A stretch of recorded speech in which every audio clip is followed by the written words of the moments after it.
നല്ല അന്തിക്കെന്തിനൂടെ പ്രശ്നം കുറെ ആളും പാളെ കൂടിയെന്നല്ലോ. എന്റെ കല്യാണം ശരിയായത് ചറിഞ്ഞില്ലേ? ഇന്ന് എനിക്ക് ഡ്രസ്സ് എടുക്കാൻ പോകാനുള്ള ദിവസാ. ഈ നാട്ടിലുള്ള ഏതൊരു എരപ്പ അവിടെ പോയിക്കാണ്ട് ഞാൻ മോശമാണെന്ന് പറഞ്ഞു കൊടുത്തിക്ക. എന്നിട്ട് അത് അന്വേഷിക്കാൻ വേണ്ടിട്ട് ഇന്നലെ രാത്രി ആൾക്കാർ ഇവിടെ വന്നേ. അത് വേറെ ആരുമല്ല, അത് നമ്മളെ പീഡിയത്തെ കോയാക്കിയാണ്.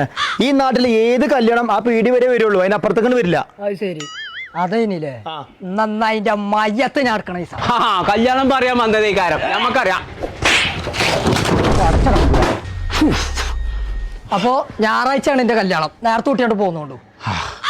10 എനിക്ക് ആടുണ്ടാവും. കല്യാണം ശരിയായാലും അടിയോ? ബായ് എനക്ക് എന്താ വേണ്ടു?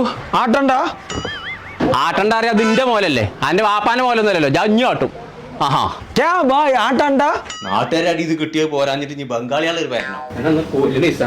പൊന്നോരെ കോയാക്ക് ആട്ടണ്ടാന്ന് പറഞ്ഞ 8 മുട്ടയാണ്. അതാണ് കൊടുത്തോക്കാൻ ഓനാട് പോകൂലേ? അതാണ് പറഞ്ഞോടാ പരാതി. മുട്ടാന്ന് അറിയാം മലയാളിയാക്കില്ലാത്തൊരു മടി എന്താ ബംഗാളിക്ക്. ചങ്കള നമ്മൾ ഇപ്പൊ ഉള്ളത് പെരിന്തൽമണ്ണുള്ള ബെഡ് ക്ലബ്ബ് എന്ന് പറഞ്ഞ ഗ്രൂം റെന്റൽ ഷോപ്പിലാട്ടോ. അപ്പൊ പുതിയാപ്ല ചെക്കന്മാർക്ക് ആവശ്യമായ ഏത് മോഡൽ ഡ്രസ്സും ഇവിടെ റെന്റിന് കൊടുക്കുന്നുണ്ട് കേട്ടോ. അപ്പൊ കല്യാണ പന്തല് പുതിയാപ്ല ചെക്കന്മാര് കളറായി നിൽക്കണമെന്നുണ്ടെങ്കിൽ ഇങ്ങോട്ട് പോന്നോളി. നമ്മളെ പെരിന്തൽമണ്ണ ഊട്ടി റോട്ടില് മൗലാനന്റെ തൊട്ടടുത്തുള്ള ബെഡ് ക്ലബ്ബിക്ക് കല്യാണങ്ങളൊക്കെ കളറാവട്ടെ. അപ്പൊ ഇവർക്ക് ഇവിടെ മാത്രമല്ല കേട്ടോ ഷോപ്പുള്ളത്. മഞ്ചേരി അരീക്കോട് റൂട്ടില് കാവന്നൂർ പറഞ്ഞ സ്ഥലത്തുണ്ട്.